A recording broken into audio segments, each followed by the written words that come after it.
Bismillahirrahmanirrahim. Assalamualaikum warahmatullahi wabarakatuh. Alhamdulillahilladzi arsala rasulahu bil huda wa dinil haqq yudhhirahu 'ala ad-dini kullihi walau karihal musyrikun. Asyhadu an la ilaha illallah wahdahu la syarika lah wa asyhadu anna Muhammadan abduhu wa rasuluh. Allahumma salli wa sallim wa barik ala sayyidina Muhammad wa ala alihi wa sahbihi ajma'in, amma ba'du. Wa qala al-musannifu rahimahullahu ta'ala wa nafa'ana Allahu bihi wa bi'ulumihi fid darini amin. Telah berkata Imam al-Allamah Syekh Abdul Qadir Al-Jilani, semoga Allah Ta'ala merahmatinya dan kita mendapat manfaat serta barakah ilmunya. Jika engkau berdiri di hadapan salah seorang manusia kerana hendakkan sesuatu yang ada di tangannya, nanti Allah mengutukimu. Siapa yang merendah diri kepada orang kaya untuk mendapatkan sesuatu yang ada di tangannya, maka lenyaplah 2/3 agamanya. Memang engkau sudah biasa menadah tangan kepada manusia. Dikhawatiri kelak engkau menemui Allah sedang engkau dan tabiat yang semacam itu. Sekali peristiwa aku lihat seseorang di tanah lapang meminta-minta dari manusia, padahal dia baru jual sehelai jubah sutera dengan harga 25 dinar. Aku terus mengintipnya. Aku lihat dia berhenti memerhatikan seorang yang makan harisah. Dia berdiri di situ sampai orang itu memberinya beberapa suap dari makanan itu. Lalu aku berkata kepadanya, bukankah engkau baru sahaja jual jubah tadi dengan 25 dinar? Dia mendiamkan diri dan kemudian berkata, lain kali aku tidak buat lagi. Siapa yang sudah sampai ke muncak kewalian, dia akan menjadi kutub untuk memikul semua pikulan orang ramai. Dan dia akan diberi kurnia iman seperti iman semua manusia, supaya dia kuat memikul semua tanggungan manusia. Jangan lihat kepada kamisku, yakni pakaianku, dan kain selendangku ini. Dia adalah pakaianku selepas mati, dan kain kafanku. Dan kain kafan orang mati boleh dipikul. Inilah pakaianku selepas aku pakai pakaian guni dan makan makanan yang kasar dan duduk berlapar beberapa lama, kerana aku sibuk dengan urusanku dengan selain kamu.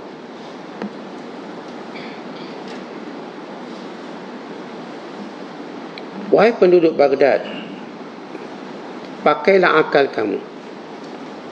Wahai penghuni bumi dan langit, Allah menjadikan apa yang kamu tiada mengetahui.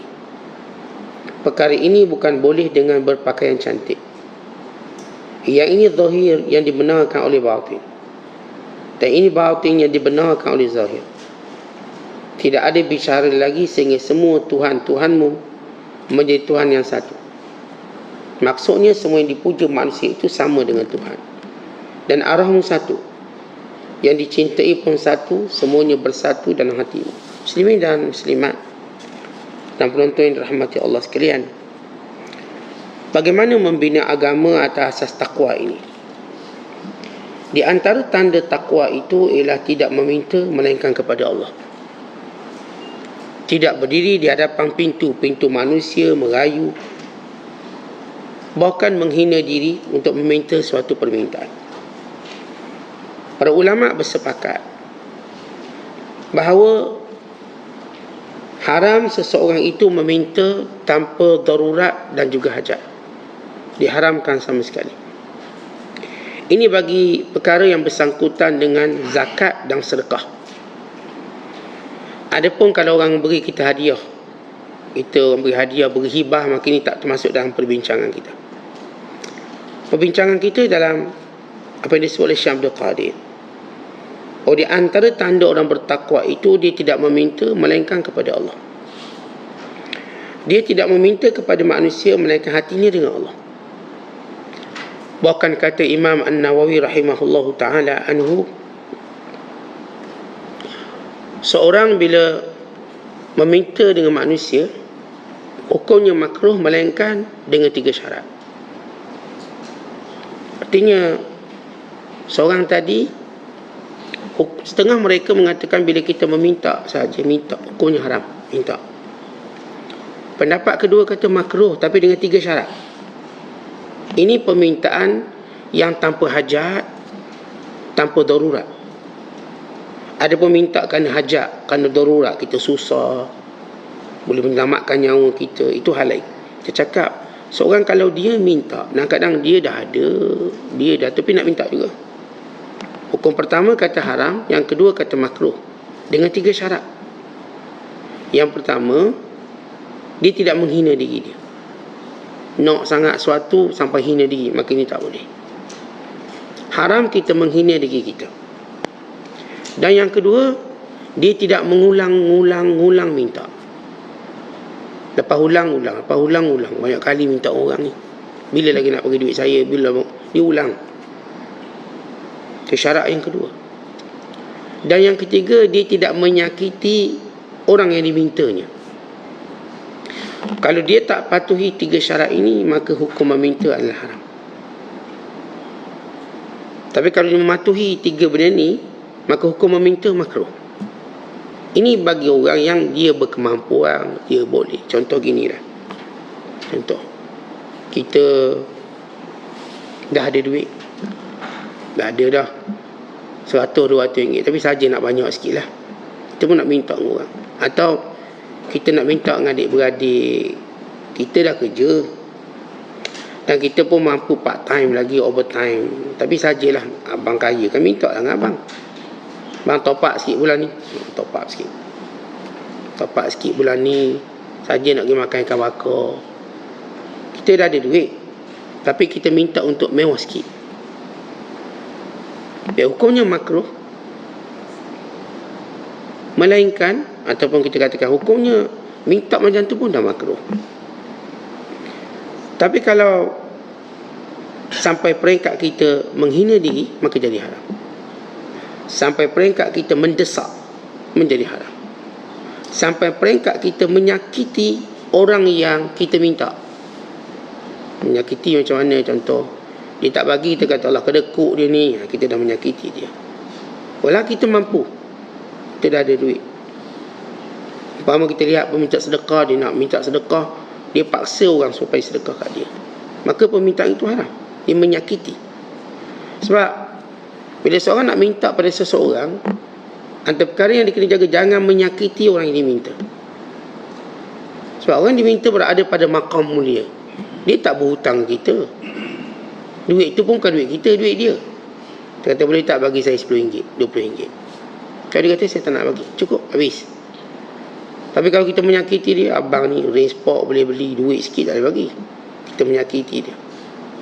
Nampak dia serbang tebal kedekut juga haji ni, menyakiti dia, hukumnya haram.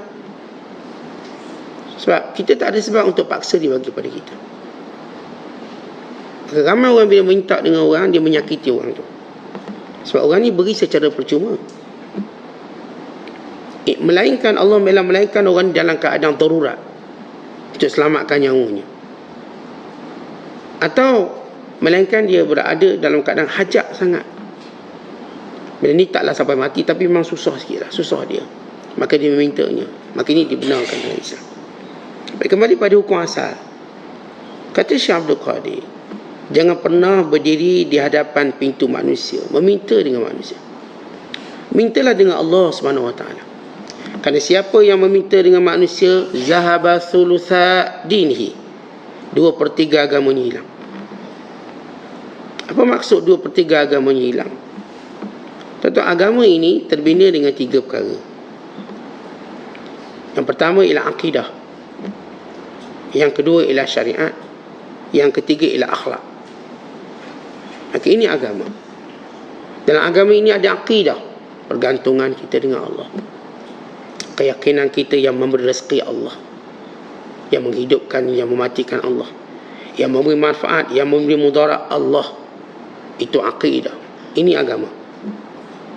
Yang kedua ialah syariat, hukum. Dosa, tak berdosa, yang disuruh, yang dilarang, yang makruh, yang harus, yang batil, yang batal, yang sah. Ini namanya hukum syariat.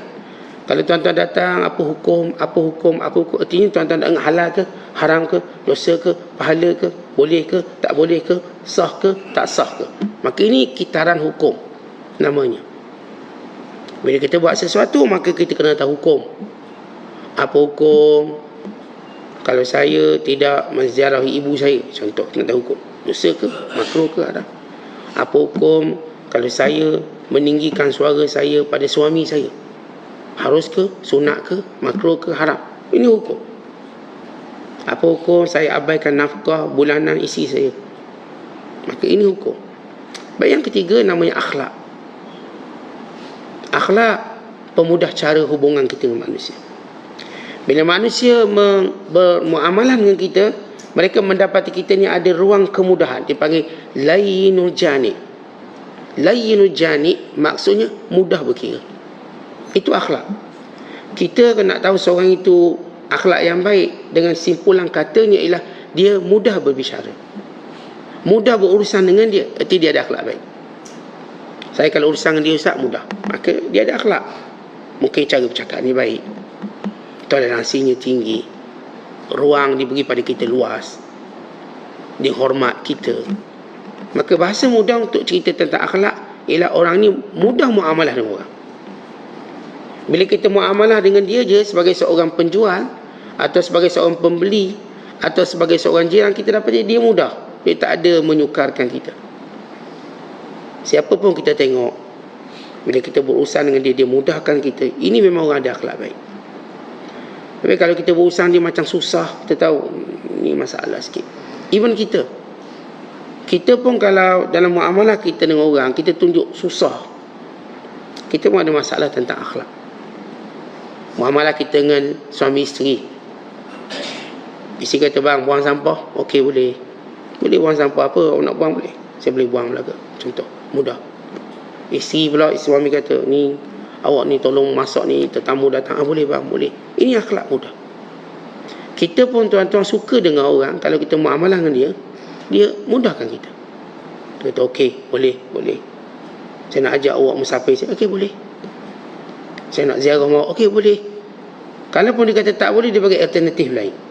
Artinya dia tetap beri ruang pada kita. Oh awak minggu ni tak boleh, minggu depan okey, saya okey. Ini orang ada akhlak baik. Bagaimana bila ulama kata kita minta dengan orang hilang 2/3 agama? Tambah akhlak kita hilang. Akhlak kita akan hilang. Kita mendesaknya, kita tunjuk sekian-sekian, maka sebagian akhlak kita hilang. Yang kedua, hukum yang hilang, syariat. Kita kan boleh bekerja. Kita jangan mengambil sesuatu tanpa pekerjaan. Boleh ambil bayaran dengan pekerjaan. Awak nak bagi duit saya boleh, tapi saya nak bekerja. Saya potong rumput awak bagi saya duit. Saya tak nak ambil duit percuma. Kalau nak bagi duit pada saya tak nak ambil percuma. Saya basuh pinggang ke, saya angkat barang awak, maka awak bagi saya duit. Dengan itu saya ambil dengan mulia. Saya ikut hukum, kerana saya mampu takasub. Takasub makna mampu kerja. Bukan saya sakit, tubuh sihat. Saya kata saya nak, katakan RM50 duit dengan awak, dengan syarat saya potong rumput rumah awak, atau dengan syarat saya beli barang dapur awak, opor saya RM50, maka itu tidak hina. Kalau seorang kata boleh tak awak bagi saya RM100, dan saya buat kerja dengan nilai RM100, maka orang ni bekerja, dia tak bagi meminta. Kata boleh awak buat kerja ni, saya nak suruh awak makanan ni semua pergi sedekah pada fakir miskin, dan saya bagi awak RM100. Maka ini namanya pekerjaan ini marwah, dan ini syariat. Tapi isunya orang ni tak nak kerja tapi nak duit je. Lepas tu kadang-kadang kita didik dia datang, bang nak duit RM20, boleh tak awak basuh kereta saya bagi RM20. Tujuannya untuk kita muliakan dia. Akhirnya dia tahu bahawa dia dapat duit kerana dia bekerja. Kerana itu lain kali kalau nak cari duit, dia akan kerja. Oh, dia kata ini satu bisnes baik. Jadi saya akan offer ke abang, saya akan basuh kereta abang bagi RM20. Maka semua kereta dia basuh. Maka jadi satu pekerjaan. Dia pun buka car wash. Ia bermula daripada situ. Kita. Tetapi kalau yang datang meminta dengan kita ni orang yang memang susah, memang dia dah kerja, bukan tak kerja-kerja, tapi tak boleh juga nak support dia, atau sakit itu berbadannya, atau kena bebanan kewangan terlalu tinggi, anak ramai, tak mampu dia, maka ini dibenarkan. Yang kita bahaskan ini ialah persoalan sedekah dan zakat. Adapun kalau tuan-tuan nak beri hadiah, tuan-tuan nak beri hibah, maka ini tidak mengambil kira siapa orang tu. Saya gagah, saya kuat, saya pun boleh beli sendiri, tapi ada seorang hamba Allah nak beri hadiah pada saya. Ni, saya ambil serbang satu. Saya boleh beli selori ke serbang, saya ada duit, contoh. Maka itu tidak salah. Kenapa? Dia hadiah. Hadiah datang daripada sifat kasih sayang. Dia beri kita, misal kata sesuatu yang saya katakan, kita pun boleh beli, bukan tak boleh beli. Dia beri kita nasi dagang, nasi lemak, kita boleh beli. Tapi saya nak bagi sebagai hadiah, atau sebagai hubungan silaturahim, atau kerana jiran, kejiranan. Ini jiran, kita buat baik dengan jiran, kita beri. Maka ini bukan perbahasan kita, kerana itu dibenarkan, maka itu disunatkan. Sunat kita beri hadiah walaupun orang tu dah mampu. Sebab tujuan hadiah bukan untuk menghina dia, untuk tunjuk kasih sayang kita. Abang kita dah kaya, saja nak beri hadiah dia kereta. Kakak kita pun dah kaya, saja kita nak beli dia rantai emas. Ni jiran kita pun dah mampu, saja kita nak beri dia makanan, bagi dia durian. Kalau dia pun meniaga durian, saja nak beri dia durian. Maka ini dibenarkan, bahkan ini disunatkan. Berdasarkan hadis Nabi SAW, tahadau tahabu. Kamu saling memberi hadiah, kamu akan berkasih sayang. Isunya ialah bila kita meminta dengan manusia dalam keadaan kita bukan dalam keadaan darurat, bukan dalam keadaan hajat, tapi saja meminta untuk memperbanyakkan apa yang kita ada, memudahkan lagi kita. Dalam hadis kata Nabi SAW, al-masailu kuduh yakadahu bihar rajul wajahu, faman sya'a kadaha wajhah, wa man sya'a taraka. Meminta-minta itu ialah mencederakan. Kuduh ialah mencederakan. Seorang mencederakan wajahnya dengan meminta pada manusia. Siapa yang ingin mencederakan wajahnya, maka dia minta. Dan siapa yang ingin menyelamatkan wajahnya, maka ditinggalkan. Maksudnya, umpama orang minta dengan orang, seperti dia ambil tangan yang ada kuku, dia pecahkan muka. Dia panggil khudush, cakap muka. Artinya dihilangkan maruah dia. Jangan minta pada benda yang saya katakan bukan darurat, pada benda yang bukan hajat, tapi saja-saja minta, lalu menjadi kerjaya meminta. Jangan cerita skema tu lagi teruk, yang meminta secara haram dengan manusia. Tak kira dia masuk dalam ceramah-ceramah orang ke, minta tolong dan sebagainya, kerana mereka menjadikan ia permintaan. Kerana orang yang benar-benar meminta, dia tak akan minta secara umum, dia akan minta secara khusus, kerana dia menjaga maruah. Ni jenis umum je macam tu, maka dia ada masalah dengan maruah dia. Dan hadis yang lain kata Nabi SAW, lau ta'lamuna ma fis su'al ma masya ahadun ila ahadin yas'aluhu syai'a.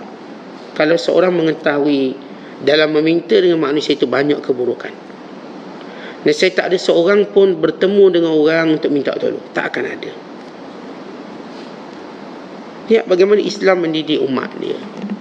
Kita diajar tidak meminta, bukan sebaliknya kita diajar bekerja, berusaha, bermaruah tinggi, berkreativiti, berinovasi.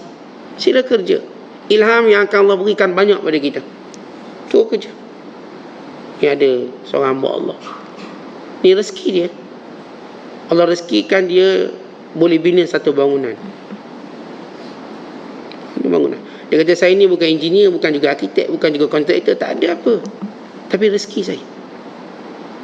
Dengan izin Allah ni, kerana dia bekerja. Yang penting dia kata kita rajin. Kita tak ada duit tak apa, tapi rajin kena ada. Rajin, bersemangat. Dia panggil al-gharbah, Asyarah, raghbah ni ada semangat. Syarah maksudnya ada minat. Kita nampak orang bila bekerja dia ada semangat, dia ada minat, kemudian ada ijtihad bersungguh, dia berjaya. Walau tak ada duit, semangat ada, cinta ada. Ni semangat tak ada, baru nak start bisnes dah down, belum start, semangat tak ada. Dia tidak melihat janji Allah ke depan. Jadi lelaki ni kata, saya tak ada apa pun ilmu, tapi saya ada 3 ni. Selain pergantungan pada Allah yang tinggi, saya ada ar-raghbah, saya ada syaraf, saya ada ijtihad. Lalu dia pun bina satu bangunan.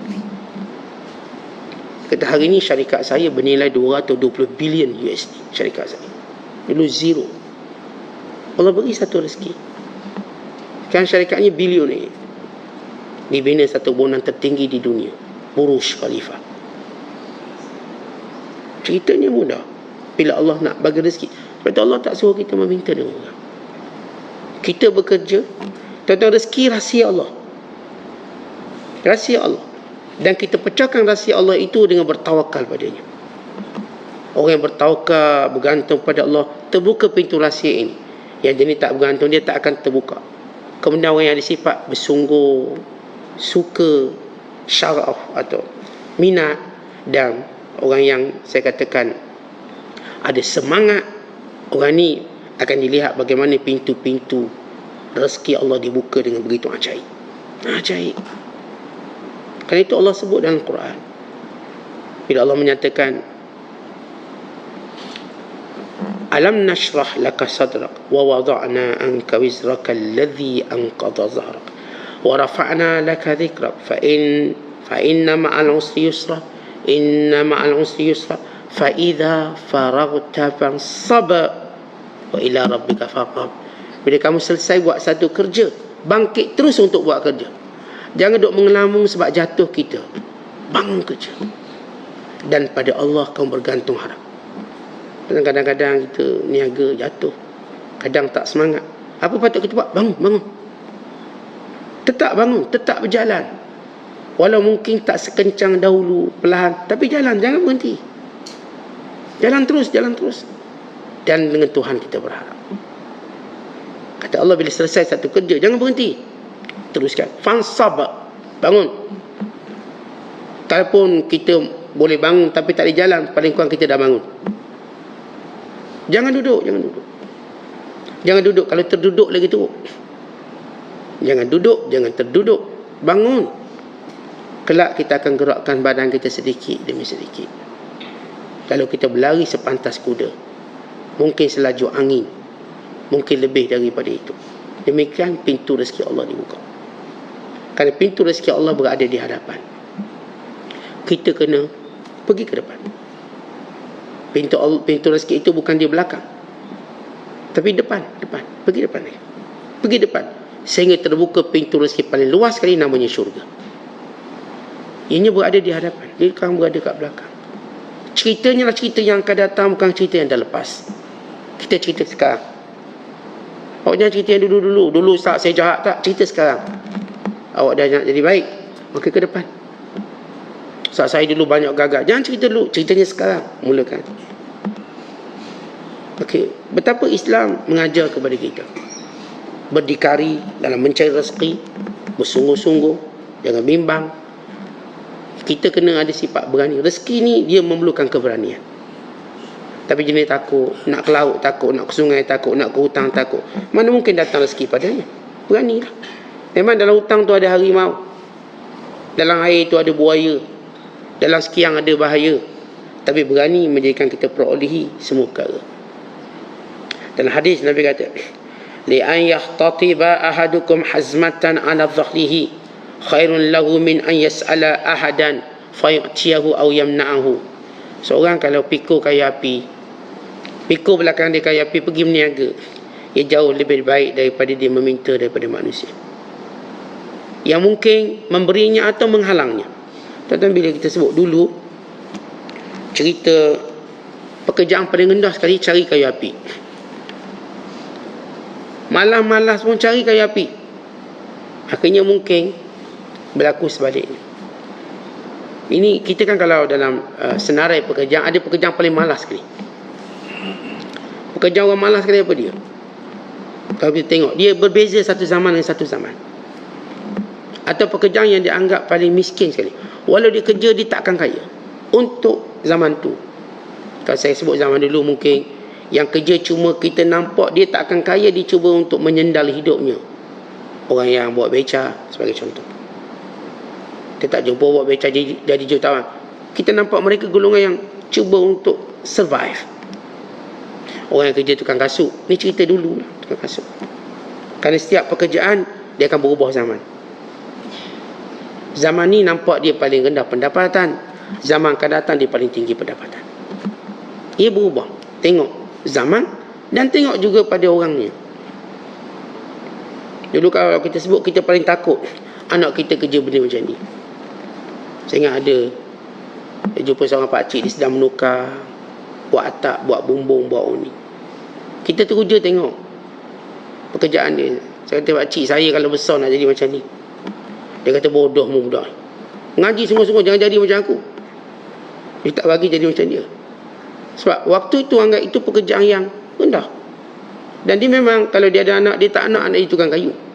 Mungkin hari ni lain, tukang kayu pula kaya. Ini kita cerita setiap zaman. Dia ada pekerjaan yang kita, mak ayah tak akan mahu anak kita kerja tu. Tuan-tuan, kalau sekarang saya tanya, tuan-tuan nak suruh anak kerja apa? Mesti kita nak kerja yang kita dah tahu kerja ni senang, gaji besar, sekian-sekian.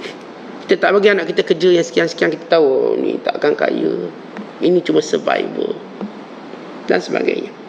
Baik, zaman Nabi SAW, kerja yang paling bawah sekali, pungut kayu api. Bila Rasulullah bertemu sahabat paling malas sahabat, duk minta dengan orang sampai sudah. Minta. Rasulullah SAW sifat baginda, Nabi tak akan kata tak, tapi dalam masa Nabi akan didik. Nabi juga tak bagi ruang untuk melahirkan umat yang pandai meminta. Tidak. Zaman Rasulullah kita lihat, Rasulullah bukan membentuk umat yang meminta, tapi umat yang memberi. Tapi Rasulullah berhadapan dengan sahabat-sahabat sebagian mereka suka meminta. Hatta kalangan mereka ada yang dah ada duit pun masih meminta. Ada kemampuan, sebagaimana hadis Hakim bin Hizam radhiyallahu ta'ala anhu. Ni kita nak cerita sahabat yang malas ni. Malas kerja. Kerjanya minta, lalu bersimpati atas nama isteri dan anak. Anak nak susu bini. Tapi dia tak nak kerja, dia cuma minta, lalu bersimpati dengan mereka ini. Kalau benar simpatinya, dia akan bekerja, bukan meminta. Kita kalau benar simpati anak bini, kita akan kerja keras lah. Bukan minta orang tolong simpati. Kerana kita telah memalukan bukan sekadar kita, bukan anak bini kita. Kita memalukan. Maka sahabat ni datang minta. Lepas tu minta lagi. Lalu kata Nabi SAW, apakah di rumah kamu ada sesuatu? Kata ada, bawa semua. Yang ada aset-aset kat rumah bawa. Maka dia pun bawa tikar dan satu bekas air. Ternyata dia miskin.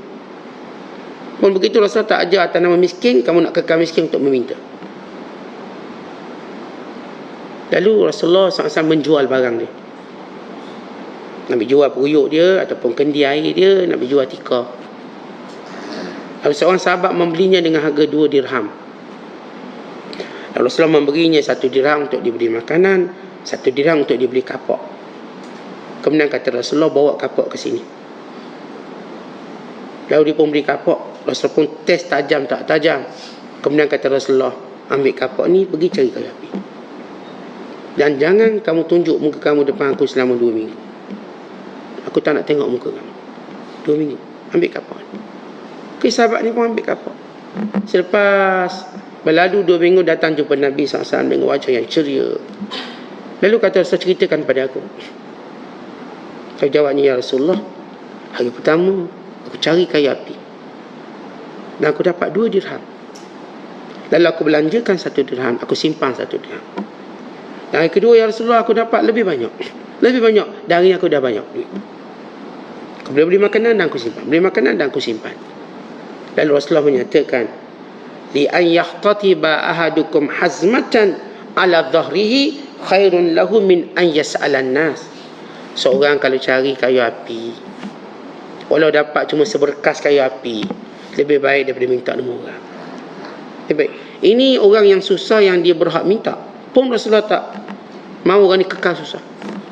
Hatta kita dalam pengurusan zakat, kita bukan beri zakat untuk kekalkan orang tu miskin, bukan. Bukan itu kaedah zakat. Ya, kaedah zakat menjaga keperluan orang miskin, tapi bukan memastikan dia sentiasa miskin. Tetapi menjadikan dia mengetahui bahawa dia ada sumber modal untuk dia buat sesuatu dalam hidupnya. Kerana zakat sebenarnya ialah bersifat modal. Ia bukan sekadar bersifat pertolongan, tapi modal. Jadi seorang miskin bila dapat sekian, dia pun nampak ni modal. Ada setengah-setengah jabat zakat, dia selalu panggil orang miskin, dibagi satu ilmu untuk berniaga. Dengan modal dia dapat. Dan setengah-setengah pusat zakat, dia menggandakan lagi nilai zakat supaya mereka boleh menggunakannya untuk berniaga. Dimasukkan kursus yang ada potensi, lalu diberikan modal. Berniagalah, baik unci, baik kedai makan. Kerana mereka ada kemahiran masing-masing. Akhirnya mereka keluar daripada kemiskinan. Lalu mereka pula menjadi pengeluar zakat. Zakat ini bukan kekalkan kemiskinan, tetapi mengajar mereka melihatnya sebagai satu modal untuk memulakan kehidupan. Macam manusia sentiasa cerita modal tak ada, modal tak ada. Maka ini modalnya. Dan kadar modal tadi buat. Ada seorang hamba Allah, dia jual kuih pau. Kuih pau. Lalu dia pun dapatlah zakat. Digunakan zakat tadi memajukan pau dia, sehingga daripada kuih pau menjadi kilang, dan dia menjadi pengeluar zakat. Ini benar-benar orang yang faham makna zakat. Oleh sebab itu dalam Islam sentiasa ingatkan pada kita, meminta bukanlah jalan untuk kita cari kekayaan ataupun untuk mencukupkan keperluan. Kita sentiasa melihat meminta pada manusia itu adalah jalan yang terakhir. Kerana bila meminta pada manusia, ingat dua benda hilang. Tinggal lagi akidah kita. Tapi kalau akidah kita bergantung pada dia, hilang tiga-tiga. Kalau awak tak tolong saya, susahlah saya. Allah kan ada, Allah pun tak tolong saya nak minta awak. Habis akidahnya. Itu yang cerita 2/3 agama hilang, 3/3 agama hilang. Kali itu kata Nabi SAW, Nabi dalam mendidik para sahabat, Auf bin Malik al-Asy'ari menceritakan, kami bertujuh, kami berlapan, tengah bersembang, datang Rasulullah. Rasulullah SAW berkata, maukah kamu berbai'ah dengan aku? Ya Rasul, kami dah bai'ah, baru bai'ah. Maukah kamu berbai'ah dengan aku? Seulang. Lalu sahabat ulur tangan, ya Rasulullah, kami berbai'ah. Rasulullah membisikkan satu perkataan, wa asarra kalimatan khafiyatan. Nabi bisik. Nabi kata, wala tas'alun nasa syai'a. Berbai'ahlah pada aku, jangan minta dengan orang. Apa pun berlaku dan diri kamu, kamu jangan minta dengan orang. Akhirnya kata Auf bin Malik al-Asy'ari, kami yang bertujuh berlapan, kami tengok semua kami tak pernah minta orang. Hatta salah seorang daripada kami bila jatuh cemetinya atau jatuh tali kudanya, dia turun sendiri ambil, takkan suruh orang. Demikian kita melatih kemuliaan kita. Satu ketika Rasulullah berkumpul bersama sahabat. Kata Nabi SAW, man yakfuluni alla yas'alan nasa syai'an wa atakaffal lahu bil jannah. Siapa yang boleh beri jaminan dia tak akan minta dengan orang, dan aku jamin untuk beri dia syurga. Kalau awak tak minta dengan orang, kata Rasul, aku akan jamin dia masuk syurga. Lalu Thauban pun bangun, ana ya Rasulullah, saya. Kata Thauban, saya tak akan minta. Thauban ni dia bukan orang kaya. Thauban ni orang miskin, bahkan bekas hamba. Bekas hamba. Bila Rasul kata, siapa kalangan kamu yang boleh berjanji dengan aku, dia tak akan minta sesuatu pun dengan orang. Siapa dia? Thauban kata, ana ya Rasulullah. Maka Thauban hidup tanpa meminta dengan orang sampai mati. Tetap bukan. Kita sebut tadi bila meminta dalam perkara-perkara yang kita boleh buat sendiri, ada pun meminta dengan tujuan tertentu. Kita kena bezakan. Contoh kadang-kadang kita meminta dengan tujuan untuk mendidik. Kita ayah, kita mak, kita suruh anak kita buat tu, buat ni untuk didik dia. Bang, buang sampah. Misalnya, ayah tak dengar ke kuliah subuh tadi? Jangan minta. orang. Budak ni dapat poin pula dia. Dia minta, ayah buat sendiri. Oh boleh, tak apa. Dia minta duit lagi sekolah. Kan ustaz cakap jangan minta orang, cari duit sendiri. Habis kacau. Ni suruh faham tu. Bila kita meminta untuk tujuan mendidik. Saya ada anak-anak, saya akan didik dia. Pergi ambil sejadah, pergi ambil kursi, didik. Untuk mendidik diri dia, apa yang perlu diambil, apa yang perlu dibuat. Belum pergi ambil pinggang, bagi mak. Ambil pinggang untuk ayah. Didik khidmat pada ibu ayah. Pergi ambil ni, bagi kakak ni, bagi tetamu. Suruh tetamu, abang ni tetamu datang, abang tolong pergi kedai, beli barang, beli makanan. Tak boleh pula anak kata, abah kan jangan minta tolong orang, abang pergi sendiri. Ni kan tetamu abah, abang pergi sendiri. Nanti anak dia hantar sekolah, kan jangan minta tolong orang, pergi sekolah sendiri. Maka itu tak mungkin pemahaman secacat itu. Dalam keluarga meminta untuk mendidik, ia perlu. Atau meminta kerana kasih sayang. Contoh kita kalau nak bermanja, kita minta. Kita cakap abang kita buat air, bang ustaz cakap jangan minta tolong, abang buat air sendiri. Maka tak mungkin rumah tangga dibina cara tu. Maka seorang suami bila suruh isteri, kasih sayang. Tapi kita dah sebut, bila kita suruh orang, ada 3 benda kita tak akan lakukan. Kita boleh suruh siapa pun, khususnya dalam rumah tangga khidmat. Pertama, jangan mendesak. Jangan desak. Tak ada orang suka desak. Kita nak suruh suami kita potong rumput, pada desak. Bang, rumput banyak. Suami dia baru nak makan, bang, rumput. Baru, dia mendesak, dia akan mengharu-birukan keadaan. Meminta boleh, mendesak tak boleh. Yang kedua, kita katakan jangan menghina diri waktu meminta. Merayu-rayu jangan. Suruh, tak buat tak apa. Suruh bini kita, ayo awak buat air. Saya tak nak, buatlah air. Saya merayu kat awak, tolonglah buat air. Tak payahlah. Tuan-tuan bangun, start kereta, pergi kedai mamak. Banyak air kat sana. Tak payah nak merayu, tak nak buat sudah. Dia mood tak baik lah tu. Tak payah merayu, jangan menghina diri kita. Kita cakap dengan suami kita, bang, tolong ni beli lansir baru. Suami kita tak boleh. Tolong bang, saya merayu bang. Saya sujud kat kaki bang. Tak payah. Tak payah, kita beli sendiri je, cari duit sendiri. Buat bisnes online kan beli. Ni duit saya bang, bisnes online. Mendesak, jangan. Menghina diri, jangan. Dan yang ketiga, waktu kita meminta sesuatu, jangan menyakiti dia. Jangan menyakiti dia. Macam kita sebut syarat tadi, yang disebut oleh Imam Nawawi rahimahullah. Kalau ayah-ayah minta tolong mak-mak, minta tolong isteri, jangan menyakiti dia waktu minta tolong. Buat air, tak buat. Itulah, gemuk sangat. Tu payah buat air, dia malas. Gemuknya kena. Jadi dia menyakitinya, tak boleh. Ataupun suami dia, bang tolong sikit, kita kata tak boleh. Itulah kawan dengan orang malas tu jadi malas, menyakiti dia. Kita kerana minta tolong ini benda yang bersifat kita minta sesuatu daripada dia yang bukan tanggungjawab dia. Ia adalah satu ihsan dia. Kalau benda bersifat tanggungjawab boleh. Contoh, kita boleh minta dengan sultan, boleh minta dengan penguasa kerana tanggungjawab dia. Sebab tu kata Nabi SAW, jangan minta dengan orang melainkan illa an yakuna sultanan. Melainkan kalau dia sultan, dia pemerintah, kita boleh minta. Cakap pemerintah, tolong buat jalan ni. Walaupun kita ada duit buat jalan, itu tanggungjawab dia. Dia mesti buat jalan, bukan saya buat jalan. Kalau saya buat jalan, baik saya merintah. Ni tolong anak yatim sekian-sekian, kita nak buat sekolah, nak buat masjid, kita pun boleh.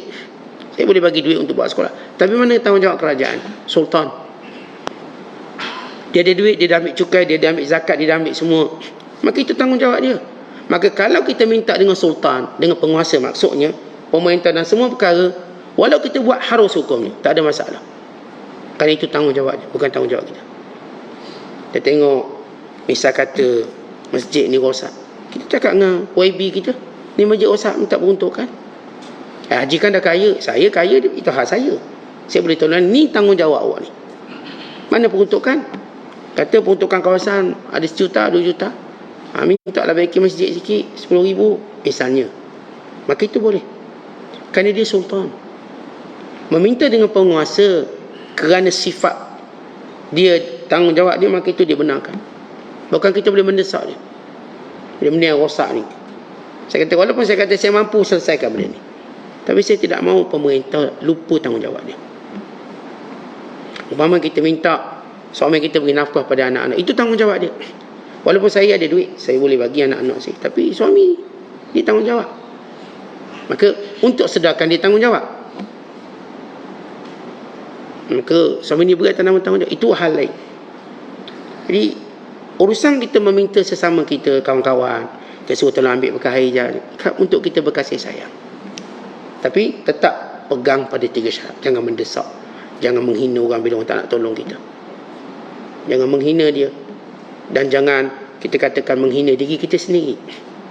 Waktu kita nak minta sesuatu, just minta, dia tak nak, okey tak apa, dia tolong ambil cawan kejap contoh, dia pun tak dengar ke, tak nak, tak apa, saya ambil sendiri, tak apa. Okey, kita tak ada hak, kita tak simpan sesuatu, sebab bukan tanggungjawab dia. Tapi kalau memang kerja, saya ada pekerja dan ini tanggungjawab dia, apakah boleh saya suruh? Boleh, kerana kita bayar gaji atas asas itu. Yang kerja saya tahu, tolong buang sampah, sebab saya bayar gaji awak.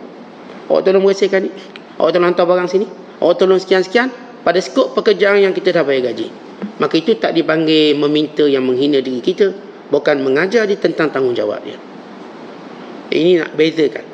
Orang yang saya katakan tak ada tanggungjawab apa-apa, lalu kita minta dengan dia, di sini kita kena perhatikan, apakah kita memintanya kerana keperluan ataupun kerana kita nak senang kita, nak mudah kita.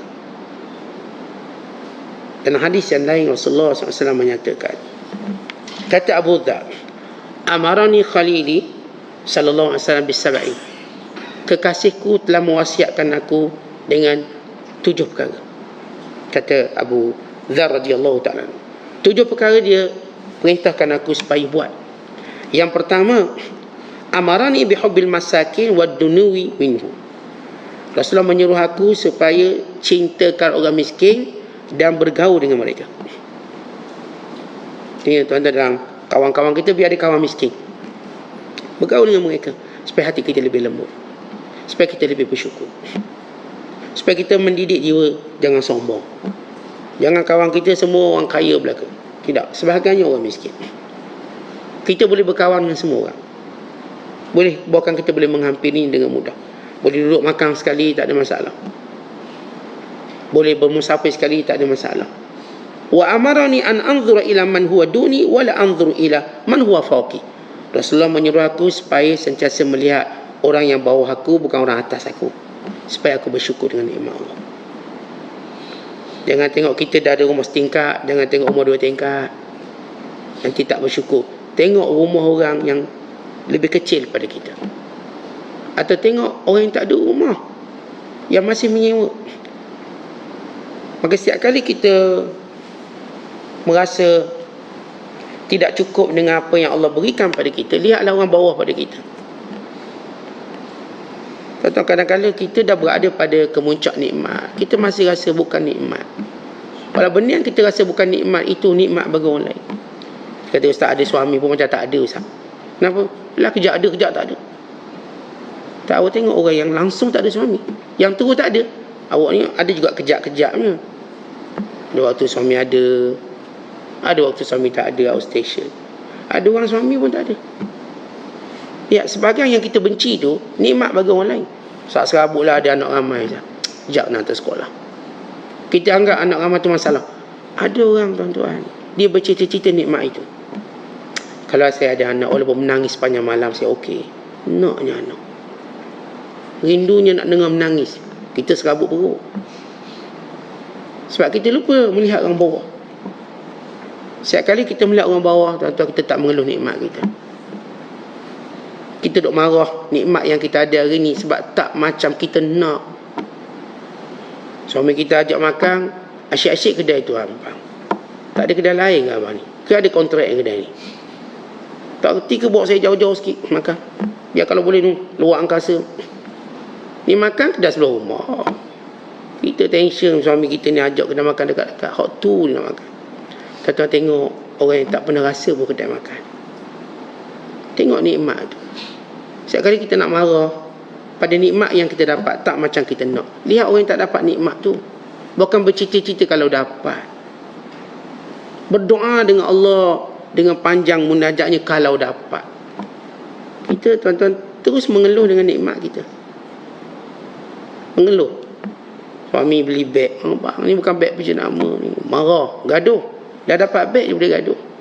Cuba tengok orang yang beg pun tak dapat, pakai guni je. Cuba tuan-tuan buka tingkat dan tengok orang bawah kita.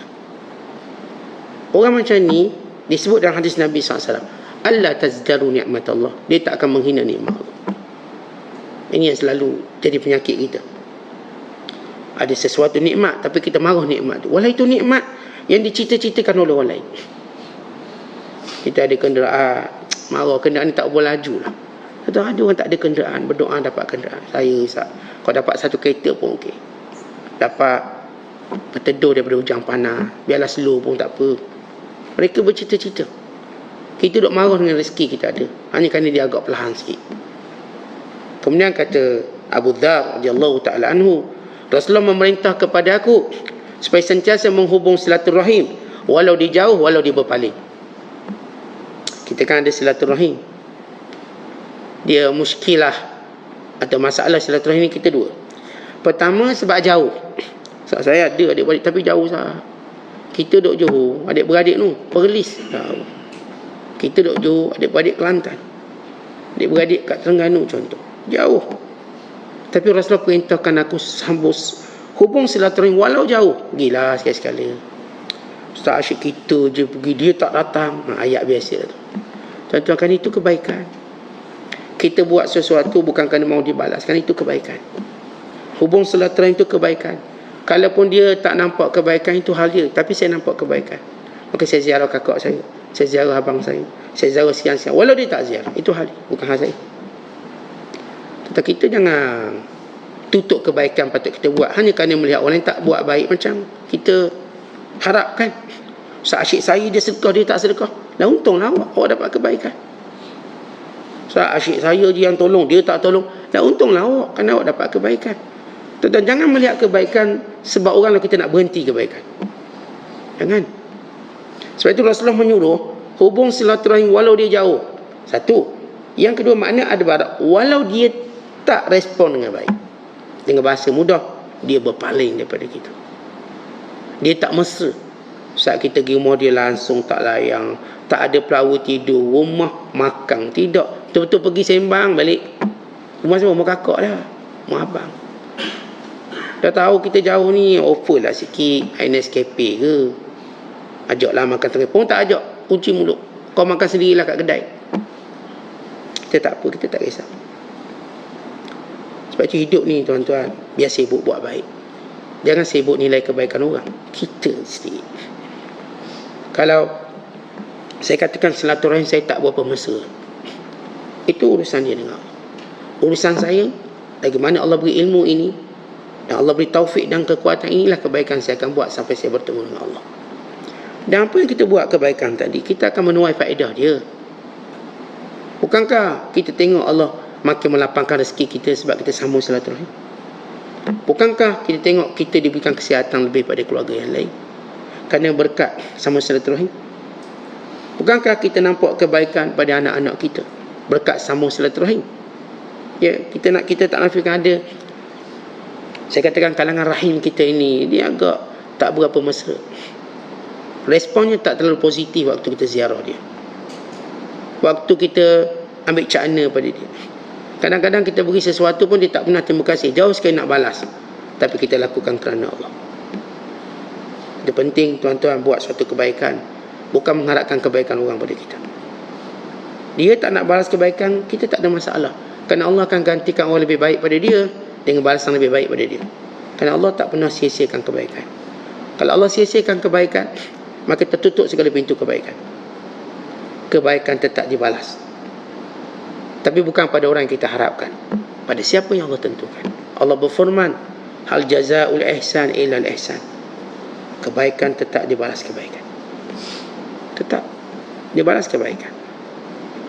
Sehingga pernah dicerita oleh Imam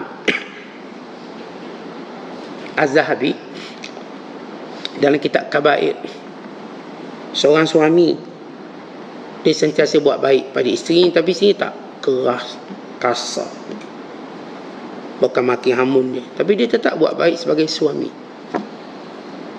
Maka dia setiap hari keluar cari rezeki, dia pungut kayu api untuk dijual. Anehnya sepanjang dia berada dalam hutan, yang memikul kayu apinya ialah singa. Yang pikul kayu api ni singa. Maka letak atas belakang singa pergi. Orang nampak dia karamah, ajaib. Dan bini yang buruk perangai tiba mati. Bila mati, dia pun kahwin seorang lagi. Isteri yang baik, solehah, menghiburkan. Kali ini dia pergi cari kayu api, dia pikul sendiri. Tak ada dah singa tu. Tak ada. Maka seorang ulama yang kenal orang alim ni bertanya, kenapa jadi macam ni dia? Dia kata, bila mana kita buat kebaikan, Allah tetap balas kebaikan, walau bukan daripada orang kita harapkan, datang melalui ini. Tapi bila kebaikan tu dah dapat, maka cukup, tak perlu kebaikan lain. Tetapi bila kita penat, lalu kita mendapati isteri kita solehah, hilang penat.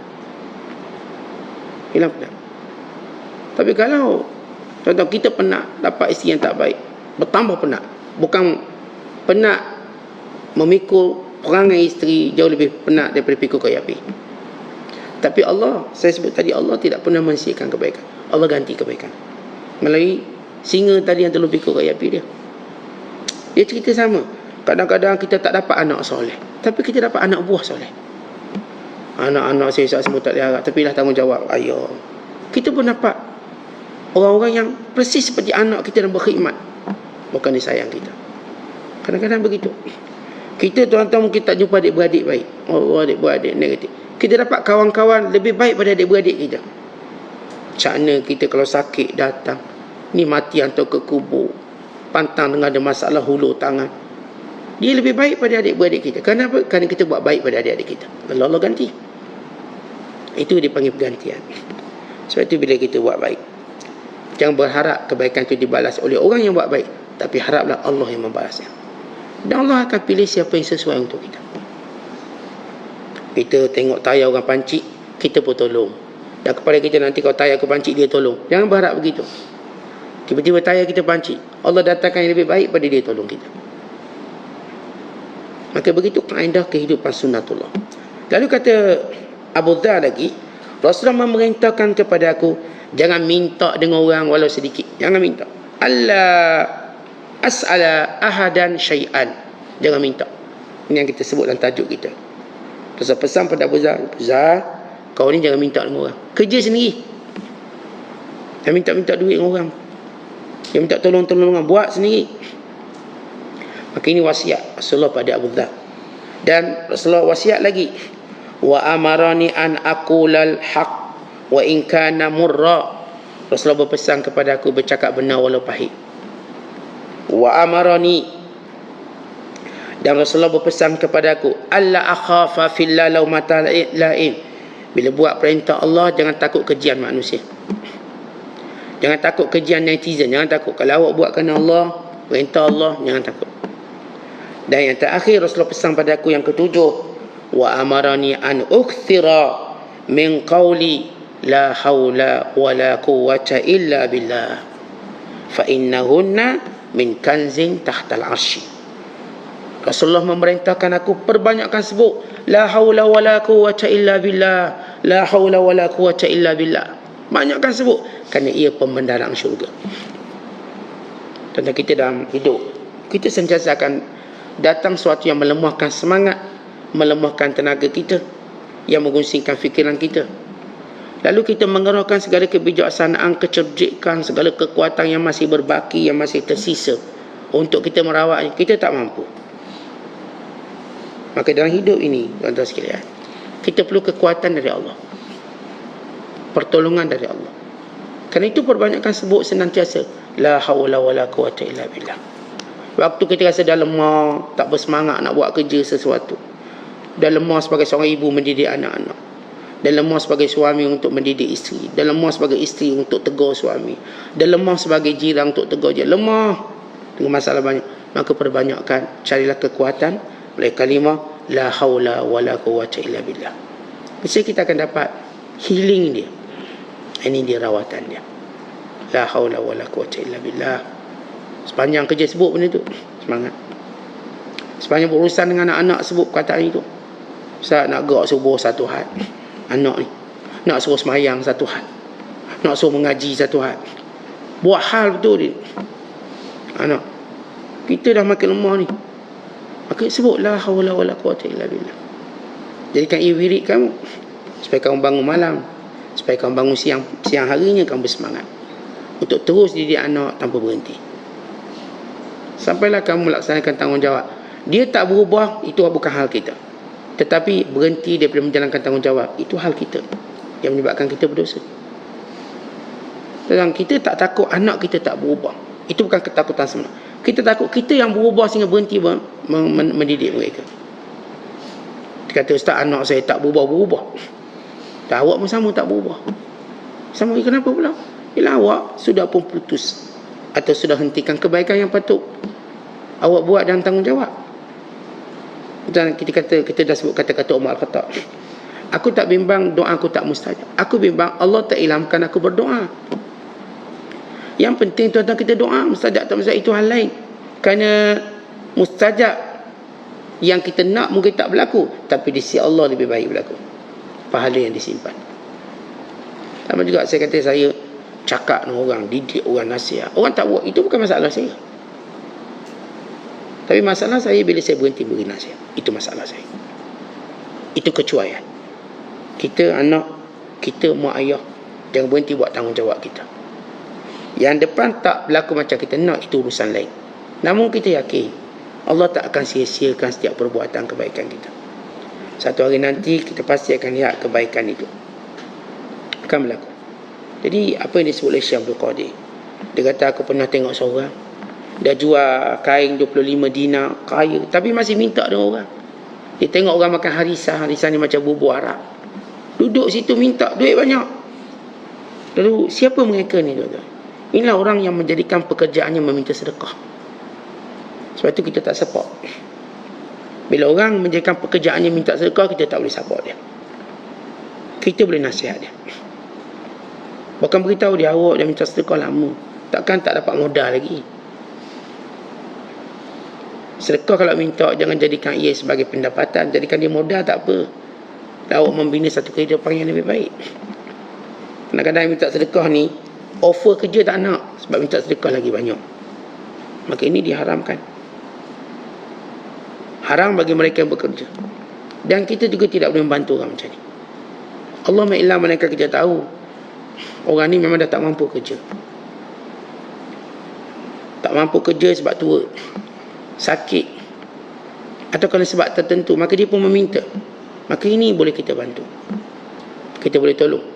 Atau dia dah kerja tapi keluarga ramai, anak dia sampai, kita tuan-tuan anak 3 pun rasa tak cukup gaji 2,000. Ini anak dia 10 orang, semua kecil-kecil kerja, kita tahu tak cukup dia ni.